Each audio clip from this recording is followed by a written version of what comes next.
Asambleísta Virgilio Hernández.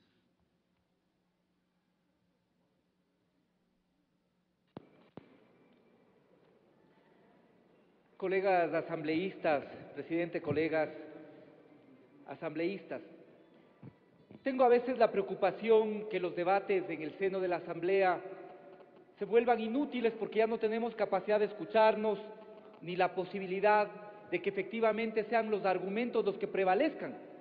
Se convierte a momentos en una especie de discursos en el que cada uno cumplimos con el rol de decir lo que pensamos, pero ya no en esa posibilidad de que mediante razones y argumentos podamos decidir un asunto que tiene que ver, en este caso, también con la soberanía del país. Me parece que esto es precisamente lo que se debe discutir y lo que debemos plantearnos aquí en la Asamblea.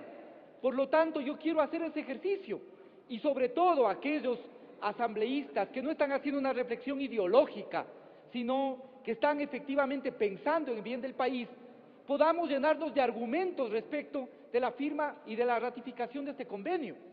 Creo que es fundamental decir varias cosas.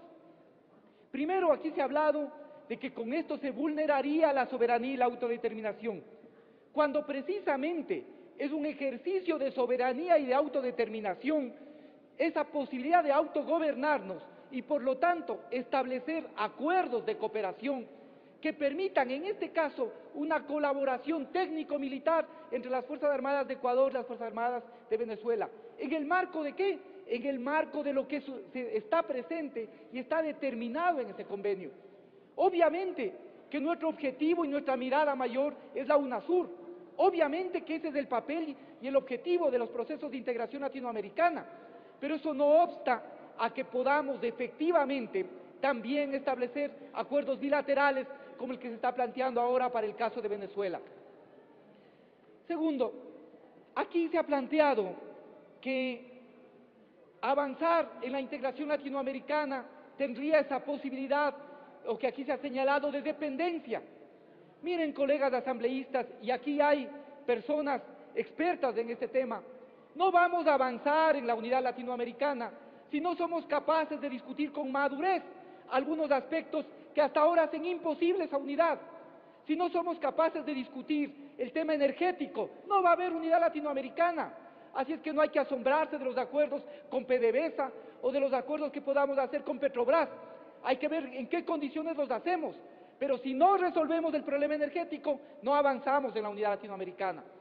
Si no resolvemos el problema de las asimetrías, es muy fácil establecer, es muy fácil plantear el tema de la unidad, pero el tema de la unidad nos obliga a pensar que la unidad se hace entre iguales o entre quienes tienen la pretensión de ser iguales.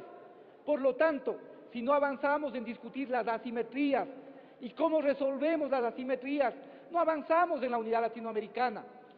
Y de igual forma, si no somos capaces de pensar en acuerdos de cooperación y colaboración, en este caso entre nuestras Fuerzas Armadas, no somos capaces de avanzar en ese sentido en la unidad latinoamericana. Y ya tenemos experiencia lo que significa para los países de América Latina haber estado subsumidos a lo que son intereses imperiales.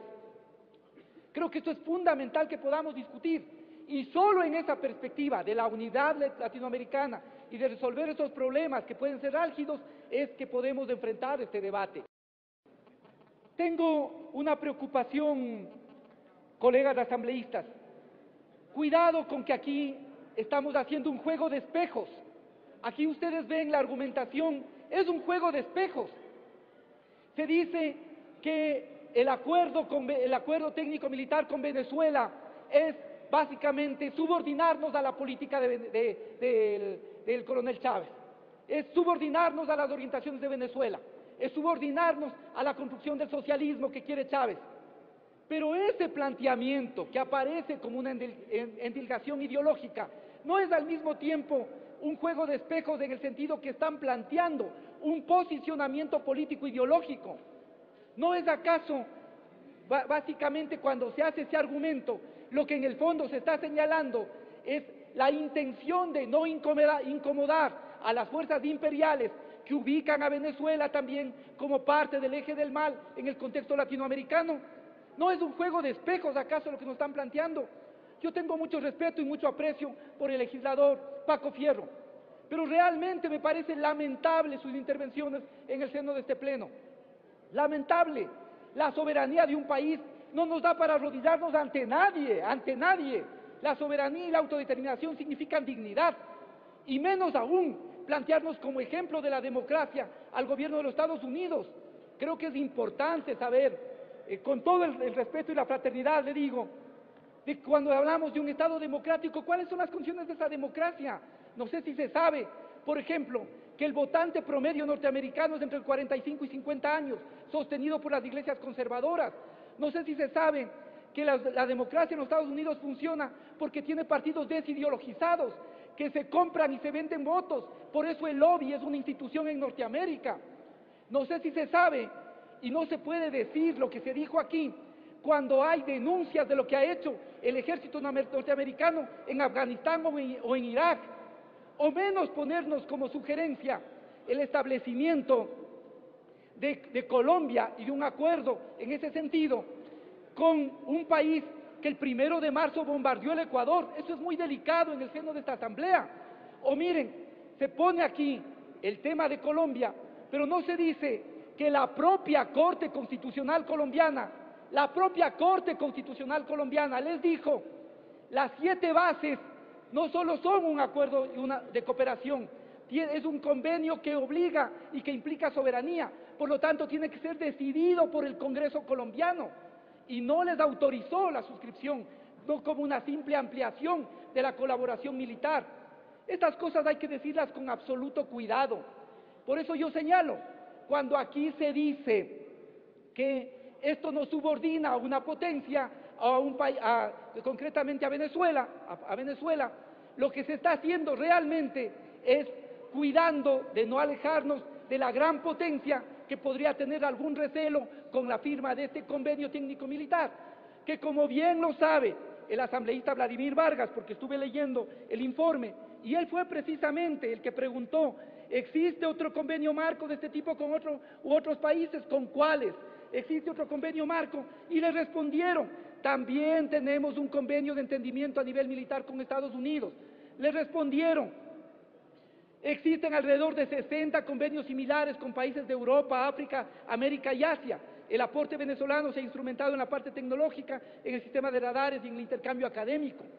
Entonces, cuidado con establecer una preocupación ideológica, y eso finalmente termina siendo un juego de espejos. Cuidado con que eso sea, en el fondo, no nos enemistemos con la potencia a la que le puede disgustar que nosotros firmemos este convenio. Otro elemento importante, colegas asambleístas, el colega Edwin Baca ha señalado que esto generaría resquemores con el tema de Colombia y con la reanudación de relaciones. El interés de una relación con Colombia es un interés bilateral, y si queremos hablar desde las perspectivas y desde las razones de Estado, Colombia se beneficia más de esta relación, puesto que el Ecuador es deficitario en esta relación. Por lo tanto, a Colombia no le interesa tampoco romper relaciones con nosotros, de tal forma que de eso hay que despreocuparse, amén de lo que ya decía María Augusta Calle, que entre esos dos países a nivel institucional también existen convenios de cooperación de esta naturaleza. Entonces, yo les quiero volver a señalar lo que aquí se ha planteado, colegas asambleístas. Este es un acuerdo de cooperación y es fundamental en ese marco de soberanía y de autodeterminación. Es fundamental en el sentido precisamente de que podamos ir construyendo esa perspectiva de la unidad latinoamericana. Creo que esto es el aspecto fundamental y trascendente de este aspecto, que además vamos a discutir luego con Brasil, vamos a discutir convenios de otra naturaleza. Cuidado, yo vuelvo a decir, que esto sea solo un argumento ideológico, que además es un juego de espejos y que en el fondo es sumisión a fuerzas imperiales, sumisión ideológica, que es la peor, sumisión ideológica a fuerzas imperiales que pueden molestarse con estos actos de soberanía de nuestro país. Colegas asambleístas, yo les invito a que efectivamente desdramaticemos y en la perspectiva de los intereses del país y de la unidad latinoamericana podamos apoyar la firma de este convenio como lo está planteando la Comisión y como ha sido parte del debate en este pleno. Gracias.